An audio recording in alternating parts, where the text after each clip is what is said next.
একটা সত্য কথা কি জানেন? মায়াবতী, রূপবতী, কেশবতী যাই বলি না কেন, আমরা মেয়েরা কিন্তু দিন শেষে হেরে যাই ভাগ্যবতীর কাছে। হ্যালো এভরিওয়ান, আসসালামু আলাইকুম। Welcome back to my new another blog. আশা করছি যে যেখানে আছেন সবাই আল্লাহর রহমতে ভালো আছেন। আমরাও ভালো আছি আলহামদুলিল্লাহ। প্রেম কিংবা বিয়ে যেটাই করেন না কেন, করলে ভদ্রলোকের সাথে করুন। না হলে সারা জীবন একা থাকুন।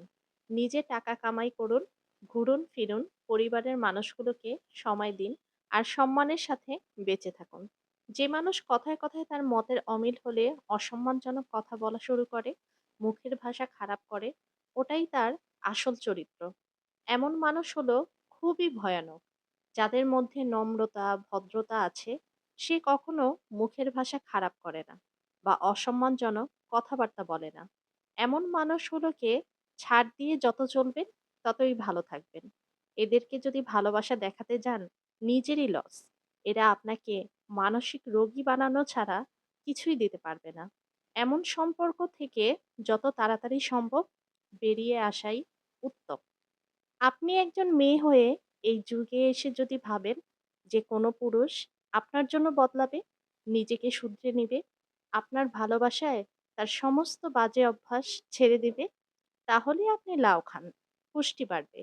সেই আদিকালে আমাদের দাদি নানিদের তাকানোতেই আমাদের দাদা নানারা বদলে যেত। এখন সেই জামানা নেই। চেঞ্জের কথা বললে উল্টো তারা আপনাকেই চেঞ্জ করে দিবে। তাই বিয়ের আগে সতর্ক থাকুন। তুমি আমাকে বিয়ে করলে একদমই শুধরে যাব, এমন কথা বিশ্বাস করে ধরা খাওয়ার কোনো দরকার নেই। জীবনে বিয়ে একটাই। রেডিমেড সভ্য পুরুষ থাকতে আওলাঝালা পুরুষ বেছে নিয়ে বিয়ের পর চেঞ্জ করার রিস্ক নিয়ে কোনো লাভ নেই। বরং একবার একজন ভুল মানুষকে বিয়ে করলে পরে ডিভোর্স হয়ে গেলে সমাজের মানুষ আঙ্গুল তুলে বলবে, ওই যে ডিভোর্সি। প্রেমটা হচ্ছে আবেগ, আর বিয়েটা হলো বাস্তবতা। আজকাল ৫ বছরের আবেগী প্রেম ভাঙতে ৫ মিনিটও সময় লাগে না, অথচ ৫ মিনিটের পরিচয়ে বিয়েটা কেটে যায় বছরের পর বছর।